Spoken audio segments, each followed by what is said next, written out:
Welcome to the channel. It is Sunday, end of the week. This week's been a big mixed bag of just some easy runs, some strength and conditioning, taking it a bit easy, a bit of recovery after last Saturday's 50k. This morning I upped the tempo actually for the first time in the week, just about 40 minutes at 420 per kilometre, and it felt quite nice just to open up the legs using the Altra 4.5s. Great shoe. I'm not going to go on about those right now, but really lovely. I mean, just that contact midsole and that natural feel of the zero drop, because I did buy a pair of what are they, the Nike Invincible runs, which I love. They're great shoe, cool, but just a bit unnatural, a bit too weird, a bit too bouncy, and plus that 9mm drop is just probably a bit too much. So yeah, so that's all good. And now just quickly got home, quick change of clothes, and continued cool down walk with the kids. And now I'm back in the old Altra Lone Peak 5 all weather.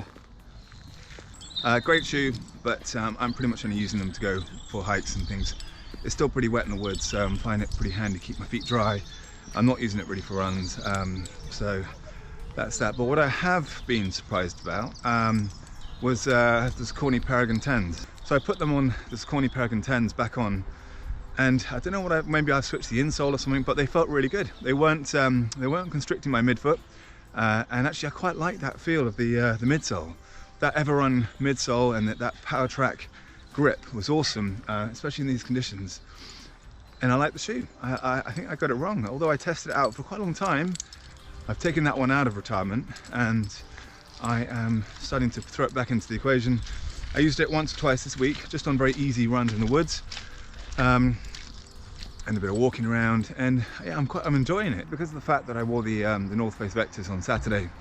It's just opened up my mind to other shoes and not restricting me so much just to the Altra. I still will stick with the Altra predominantly, because they're such a great shoe. Awesome midsoles, great space up front, but I'm just intrigued to see kind of what else could be potentially out there. You know, I've said before, I've always been a big fan of the Nike Trail. I really like the Wild Horse, both 5 and 6. So the 7 should be interesting, which is going to come out soon. And also the Terra Kaiga, although it's quite minimal, but it's not much cushioning.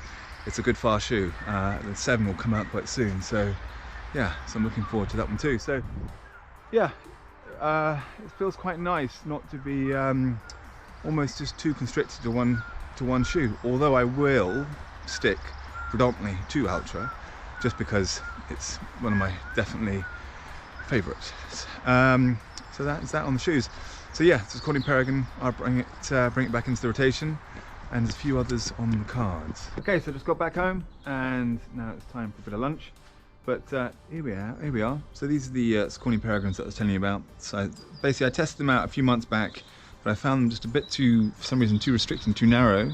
But recently, I don't know if it's because I switched the insole to a thinner insole, but they just seem to have a bit more give. But that power track outsole and the Everflow midsole, yeah, really enjoyable shoe. So that's it for the week. That's 45 kilometers done running. About that, a few sessions in the gym, all very nice. A bit of a sort of deload recovery week, so I'm ready for next week on that. But the sun is out now, so I might squeeze another session in outside the gym there, maybe some backing ropes later, but we'll see. But if anyone, I had a quick question for anyone who's got mirrorless or DSLR cameras, especially the Canon M50 or the Sony A6400, I think it is, or the A4600, please leave comments below. All the pros and cons, whether they're good buys or not, whether it's due to the fact that it's more, whether the image quality is much better,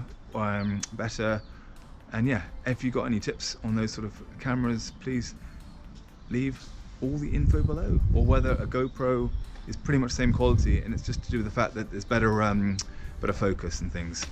I've just been doing lots of research into it, and I thought upgrading a camera would be quite good, just to get that more quality and just a finer looking picture. Anyway, that's it for now. Yeah, so it's been a good week, and let's get cracking for next week, and see you soon. Take care.